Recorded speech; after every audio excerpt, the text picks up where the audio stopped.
அன்பானவர்களே, தினம் ஒரு தூதன் வழியாக உங்களை சந்திக்கிறேன். இந்த வாரத்தின் முதல் நாளிலே உங்களை நான் வாழ்த்துகிறேன்.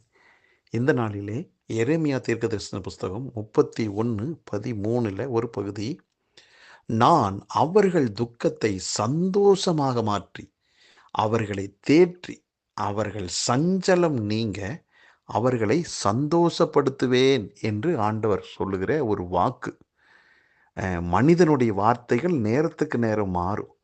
ஆனால் ஆண்டவருடைய வார்த்தை ஒரு நாளும் எந்த சூழ்நிலையிலும் மாறவே மாறாது. அருமையானவர்களே, இன்றைக்கு வாரத்தின் முதல் நாள். நீங்கள் ஒரு தீர்மானம் எடுத்திருப்பீர்கள். இன்றைக்கு நான் சர்ச்சுக்கு போகணும், ஆண்டவரை ஆராதிக்க போகணும் என்று தீர்மானம் எடுத்தீங்களே, உங்களுக்கு மனதார ஒரு நல்ல வாழ்த்துதலையும் நல்ல ஒரு இறை தூதையும் நான் சொல்லுகிறேன். அதேபோல ஆராதனை முடிந்த பிறகும் உங்களுக்கு ஒரு நல்ல செய்தி என்னென்னா, கர்த்தர் கொடுக்கிற இதே வார்த்தை தான், நீங்கள் சந்தோஷமாக இருப்பீங்க. இந்த வார்த்தை நமக்கு அவ்வளவு ஆறுதலையும் சமாதானத்தை கொடுக்கிறது. இன்றைக்கு நீங்கள் ஒரே ஒரு தீர்மானம், நான் இன்றைக்கி ஆண்டவரை ஆராதனை செய்வதற்காக எனக்கென்று கர்த்தர் வைத்திருக்கிற திருச்சபைக்கு நான் செல்வேன் என்று தீர்மானம் எடுத்து திரும்புகிற போது உங்கள் வாழ்க்கையில் என்ன நடக்க போகுது தெரியுமா? எத்தனை துன்பம் இருந்தாலும் துக்கம் இருந்தாலும் அவையெல்லாம் மாறி உங்களுக்கு ஒரு சந்தோஷத்தை நீங்கள் பார்ப்பீர்கள். அதே போல் நீங்கள் ஆறுதல் இல்லாமல் என்னை தேற்ற ஆள் இல்லை என்று சொல்வீங்க. இன்னைக்கு மட்டும் நீங்கள் சர்ச்சுக்கு போயிட்டு வந்துட்டீங்கன்னா உங்களை ஆண்டவரே தேற்றுவார். ஆள் தேவையில்லை, அவங்க தேவை, இவங்க தேவையில்லை. தேவனே, வானத்தை பூமி படைத்த சர்வ வல்லமையுள்ள தெய்வமே உங்களை தேற்றுவார்.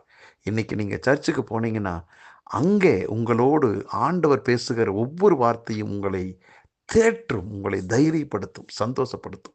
அதோடு மட்டும் அல்லாமல் கர்த்தர் என்ன செய்வார்? உங்கள் வாழ்க்கையில் இருக்கிற சஞ்சலம், வருத்தம், வேதனை, வியாதி, பலவீனம் இவை எல்லாவற்றிலிருந்து விடுதலை கொடுத்து, அதற்கு மாறாக சந்தோஷத்தை கொடுத்து உங்களை பலப்படுத்துவார். ஆகவே இந்த வார்த்தை ஆண்டவருடைய வார்த்தை.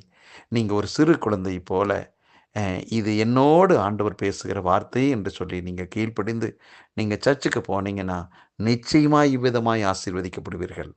ஒருவேளை இந்த ஆராதனைக்கு நான் போயிட்டு வந்துட்டேன் என்று நீங்கள் சொன்னீங்கன்னா, இன்றைக்கி நான் சொல்கிறேன், ஆராதனையின் முடிவில் ஆராதனை செஞ்சுட்டு வந்த பிறகு உங்கள் வாழ்க்கையிலே இனம் புரியாத ஒரு சந்தோஷத்தை, சமாதானத்தையும் தேவன் அனுப்பினார், தேவன் எனக்கு கொடுத்தார் என்ற நிலைக்கு தான் நீங்கள் வருவீங்களே ஒழிய, இந்த நாள் ஒரு வீணான நாளாக இருக்கவே இருக்காது.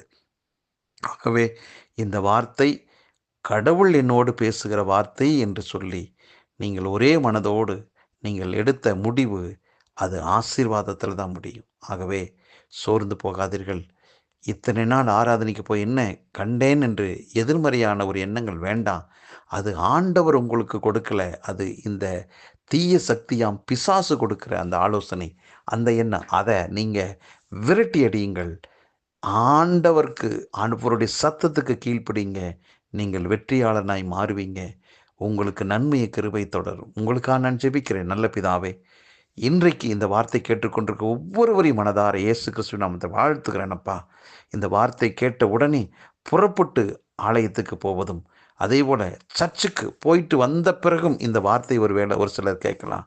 அவங்க வாழ்க்கையிலும் இருக்கிற சஞ்சலங்கள், வருத்தங்கள், வேதனைகள் எல்லாம் மாறுவதாக, வியாதிகள், பலவீனங்கள் ஒழிவதாக, பற்றாக்குறைகள் மாறட்டும். இவங்க வாழ்க்கையில் கர்த்தாவே இன்னைக்கு ஆராதனைக்கு போகிறதுனாலையும் போயிட்டு வந்ததுனாலையும் சந்தோஷத்தை நான் அனுபவிக்கிறேன். என்னமோ தெரியல, இதுவரை பார்த்திராத மகிழ்ச்சியை நான் அடைகிறேன் என்று ஒவ்வொருவரும் சொல்லத்தக்கதான காரியங்களை கர்த்தர் முன்னின்று செய்கிறேன். நன்றி செலுத்துகிறேன், வாழ்த்துகிறேன், ஆசீர்வதிக்கிறேன். இயேசு கிறிஸ்துவின் நாமத்தை ஜெபிக்கிறேன் நல்ல பிதாவே, ஆமேன். அருமையானவர்களே, இந்த வார்த்தை கேட்டீங்க, கீழ்ப்படியுங்கள். கீழ்ப்படிந்தவர்கள் நிச்சயமாக அதற்குண்டான வெகுமதியை அடைவீர்கள். நீங்கள் வெற்றி அடைவீங்க, தோற்று போக மாட்டீங்க, கம்பீரமாக நீங்கள் எழும்புவீங்க. கர்த்தர் உங்களோடு இருக்கிறார். இந்த நாள் ஒரு நல்ல நாள். ஆமென்.